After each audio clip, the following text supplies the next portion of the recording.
आपकी अपनी पसंदीदा कहानी में आपका स्वागत है। आइए सुनते हैं प्रेमचंद द्वारा लिखित कहानी रामलीला भाग 1। आवाज सरोज शर्मा। इधर एक मुद्दत से रामलीला देखने नहीं गया।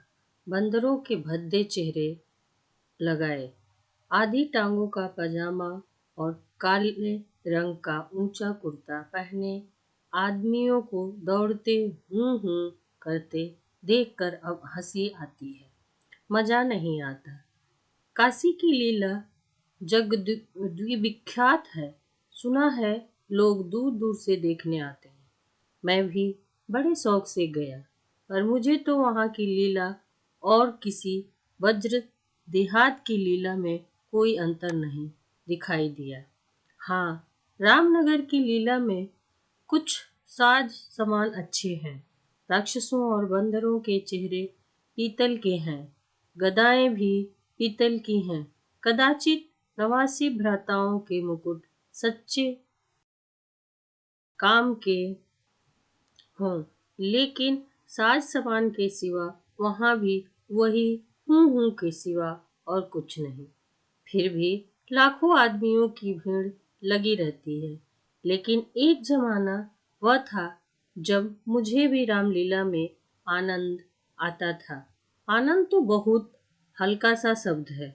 वह आनंद उन्माद से कम नहीं था। संयोगवश उन दिनों मेरे घर से बहुत थोड़ी दूर पर रामलीला का मैदान था, और जिस घर में लीला पात्रों का रूप रंग भरा जाता था, वह तो मेरे घर से बिल्कुल मिला हुआ था। 2 बजे दिन से पात्रों की सजावट होने लगती थी। मैं दोपहर से ही वहां जा बैठता, और जिस उत्साह से दौड़ दौड़ कर छोटे मोटे काम करता, उस उत्साह से तो आज अपनी पेंशन लेने भी नहीं जाता। एक कोठरी में राजकुमारी का श्रृंगार होता था।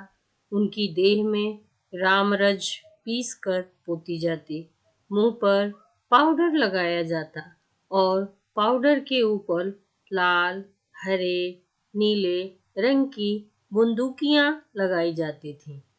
सारा माथा, भौहें लाल ठोड़ी बंदूकियों से रज उठती थीं। एक ही आदमी इस काम में कुशल था। वही बारी बारी से तीनों पात्रों का श्रृंगार करता था।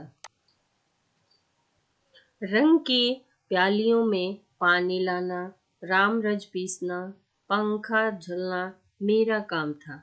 जब इन तैयारियों के बाद विमान निकलता, तो उस पर रामचंद्र जी के पीछे बैठकर मुझे जो उल्लास, जो गर्व, जो रोमांच होता था, वह अब लाट साहब के दरबार में कुर्सी पर बैठकर भी नहीं होता है। एक बार जब होम मेंबर साहब ने व्यवस्थापक सभा में मेरे लिए एक प्रस्ताव का अनुमोदन किया था, उस वक्त मुझे कुछ उसी तरह का उल्लास, गर्व और रोमांच हुआ था। हाँ, एक बार जब मेरा ज्येष्ठ पुत्र नायब तहसीलदारी में नामजद हुआ, तब भी ऐसी ही तरंगे मन में उठी थीं, पर इनमें और उस बाल विवलता में बड़ा अंतर है। तब ऐसा मालूम होता था कि मैं स्वर्ग में बैठा हूँ। निषाद नौका लीला का दिन था। मैं 2-4 लड़कों के बहकाने में आकर गुल्ली डंडा खेलने लगा था। आज श्रृंगार देखने न गया। विमान भी निकला, पर मैंने खेलना न छोड़ा। मुझे अपना दांव लेना था।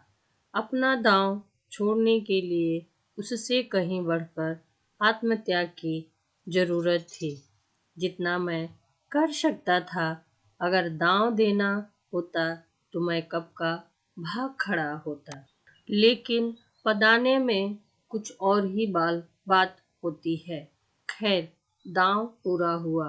अगर मैं चाहता तो धांधली करके 10-5 मिनट और पदा सकता था। इसकी काफी गुंजाइश थी, लेकिन अब इसका मौका न था। मैं सीधे नाले की तरफ दौड़ा। विमान विमान जल तट पर पहुंच चुका था। मैंने दूर से देखा, मल्लाह किश्ती लिए आ रहा है। दौड़ा, लेकिन आदमियों की भीड़ में दौड़ना कठिन था। आखिर जब मैं भीड़ हटाता, प्राण पण से आगे बढ़ता घाट पर पहुंच चुका, तो अपने पाठ की चिंता न करके उन्हें पढ़ा दिया करता था, जिसमें वह फेल न हो जाए।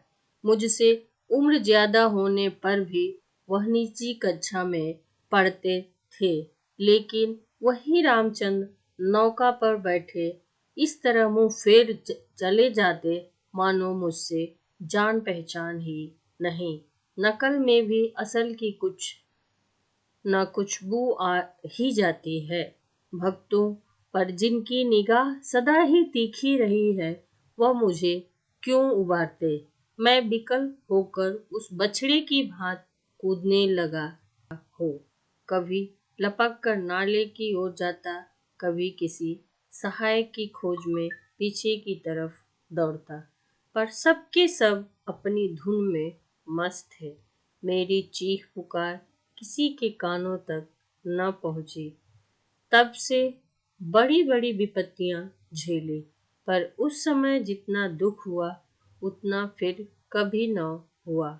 मैंने निश्चय किया था कि अब रामचंद्र से न कभी बोलूंगा, न कभी खाने की कोई चीज ही दूंगा। लेकिन ज्यों ही नाले को पार करके वह पुल की ओर लौटे, मैं दौड़कर विमान पर चढ़ गया और ऐसा खुश हुआ मानो कोई बात ही न हुई थी। रामलीला समाप्त हो गई थी। राजगद्दी होने वाली थी, पर न जाने क्यों देर हो रही थी। शायद चंदा कम वसूल हुआ था। रामचंद्र की इन दिनों कोई बात भी न पूछता था। न घर ही जाने की छुट्टी मिलती थी, न भोजन का ही प्रबंध होता था। चौधरी साहब के यहाँ से एक सीधा कोई 3 बजे दिन को मिलता था। बाकी सारे दिन कोई पानी को नहीं पूछता। लेकिन मेरी श्रद्धा अभी तक ज्यों की त्यों थी। मेरी दृष्टि में अब भी रामचंद्र ही थे। घर पर मुझे खाने को कोई चीज मिलती, वह लेकर रामचंद्र को दे आता। उन्हें खिलाने में मुझे जितना आनंद मिलता था, उतना आप खा जाने में भी न मिलता। कोई मिठाई या फल पाते ही मैं बेतहाशा चौपाल की ओर दौड़ता। अगर रामचंद्र वहां न मिलते तो उन्हें चारों ओर तलाश करता, और जब तक वह चीज उन्हें न खिला लेता, मुझे चैन न आता था। खैर, राजगद्दी का दिन आया। रामलीला के मैदान में एक बड़ा सा सामियाना ताना गया। उसकी खूब सजावट की गई। वेश्याओं के दल भी आ पहुंचे। शाम को रामचंद्र की सवारी निकली और प्रत्येक द्वार पर उनकी आरती उतारी गई। श्रद्धा अनुसार किसी ने रुपए दिए, किसी ने पैसे।